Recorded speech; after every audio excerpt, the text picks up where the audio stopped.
जी नमस्कार, आप देख रहे हैं news for Bihar. Cameraman Rahul के साथ मैं विश्वजीत चौहान। आप सभी जानते हैं कि बिहार विधानसभा चुनाव की तिथि की घोषणा हो चुकी है और अपने अपने क्षेत्र में सभी नेतागण जोरों शोरों से लग चुके हैं। बात कर रहा हूं बिगन माझी जी के बारे में और ये गड़खा विधानसभा क्षेत्र के भावी प्रत्याशी के रूप में अपना चुनाव की तैयारी कर रहे हैं।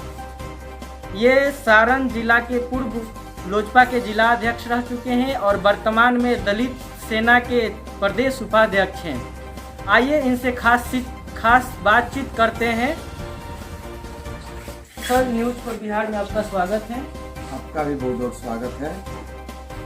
सर, आप गड़खा विधानसभा क्षेत्र से चुनाव की तैयारी कर रहे हैं।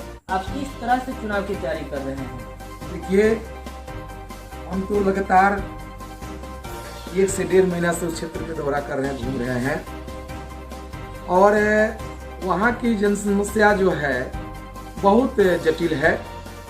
क्षेत्र घूमने के दौरान लोगों की समस्या सुनते हैं, लोगों की जब समस्या सुनते हैं तो इतना मुझे दुख होता है कि 43 वर्षों से 3 व्यक्ति 1977 से लेकर के 2020 तक 43 वर्ष 3 आदमी नेतृत्व किए।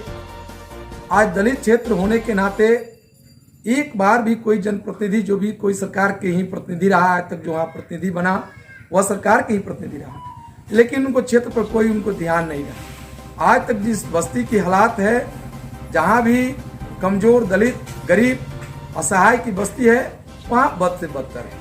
सर, मैं जानना चाहता हूँ कि वहाँ वोट की आंकड़ा क्या है?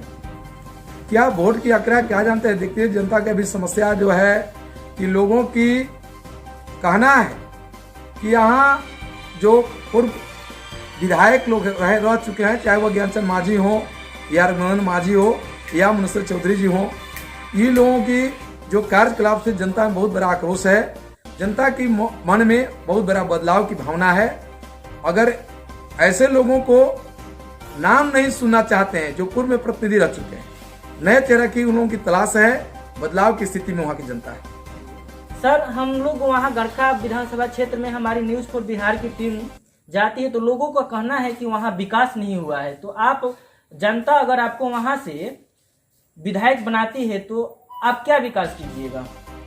अगर जनता मुझे आशीर्वाद देती है, जनता मुझे जिताती है वहाँ से, तो मैं वहाँ के जो जन समस्या है, मैं उस समस्या को मैं पहले निदान करूँगा।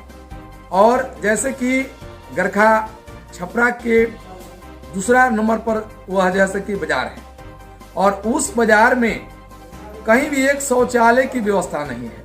लोगों की अगर कहीं जरूरत शौच की पड़ी तो कहाँ जा सकते हैं? इसलिए पहले मैं उस समस्या को समाधान करूंगा। जहाँ भी रोड की समस्या है, आवास की समस्या है, चाहे वह पेंशन की समस्या है, किसी छात्र की समस्या है, किसी छात्रा की समस्या है, बेरोजगारी की समस्या है, मैं सबसे इस समस्याओं पर बिहार विधानसभा में उठाकर समस्या का निदान करने का मैं काम करूंगा। यह मेरा पहला प्राथमिकता होगा। सर, अभी तो कोरोना जैसे वैश्विक महामारी में लोग काफी त्राहिमाम हुए और इसी बीच बाढ़ की विभीषिका भी बिहार में पहुंच चुकी। और आपके क्षेत्र गड़खा विधानसभा क्षेत्र में बाढ़ की स्थिति क्या है? देखिए, वहाँ तो बाढ़ के जो नदी के किनार पर जो बस्ती बसा हुआ है, वहाँ उसका असर है, लेकिन गांव गंवई में जो काफी बारिश, घनघोर बारिश हुई, उसके चलते जल जमा हुआ है।